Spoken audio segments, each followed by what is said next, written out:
Hey, welcome to Table Tennis Philosophy. Question comes from Matt Dean. Matt's a good friend. I know him well, and he's asked a question, and he says he knows the answer, but he'd like to get a yes or no answer anyway. The question was, do I think I will ever settle on a racket setup that I'm going to stick with for the rest of my life? All depends how long I live, Matt. If I go quickly, absolutely. What I've got, I'm not changing in the next few days, so that would be the case there. But on the other hand, it brings up a larger question.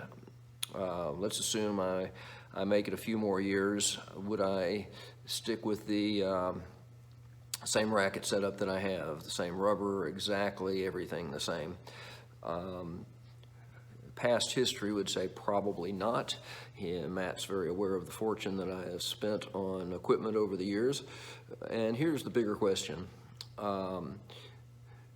Okay, there's two ways you can go on equipment, and both of them are wrong, and I am definitely lean one way.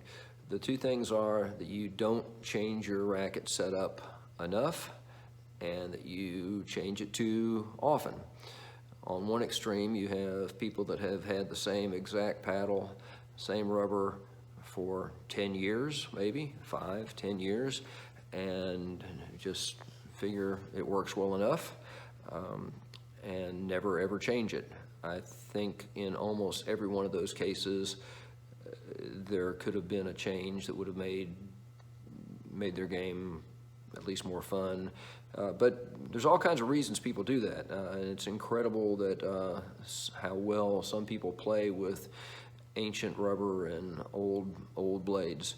The blades can last quite a long time, some of them certainly, but that would be one way. Obviously, I'm on the other extreme, change far too often, and believe it or not, I always have a good reason for it. I always assume this is the one I'm going to stick with for a while, but that's rarely the case.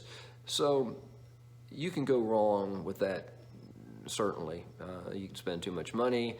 It doesn't necessarily help your game. You have a lot of failed experiments. You buy a bunch of anti-spin rubber, and none of it actually does anything for your game, but you can't keep doing it. So these are all paths I've gone down, and I would say for most people that's not a good idea. The possible exceptions are people that they've got the money to do it and they love to experiment with rubber. They find a lot of fun in it, and well, why not? I'm sure the table tennis companies appreciate those types of customers. In my case, the only upside from this has been that I have made some positive changes at times, and sometimes I made a lot of negative changes before I got to the positive one.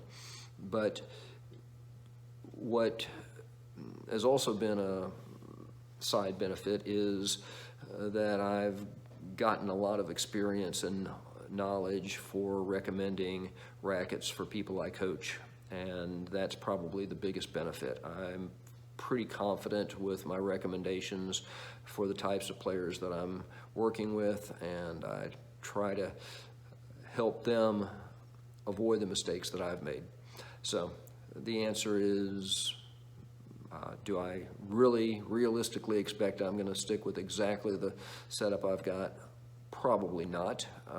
I played last night and played decently.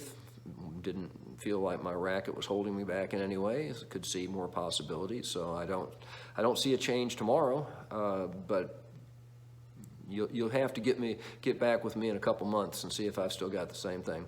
All right. Don't know if anybody else cared about that, but Matt wanted to know, and there is a lesson to be learned in there too, because a lot of times people do ask, do I need to change this rubber? Do I need to get something faster, slower, all that kind of stuff. All right, thanks a lot. See you next time.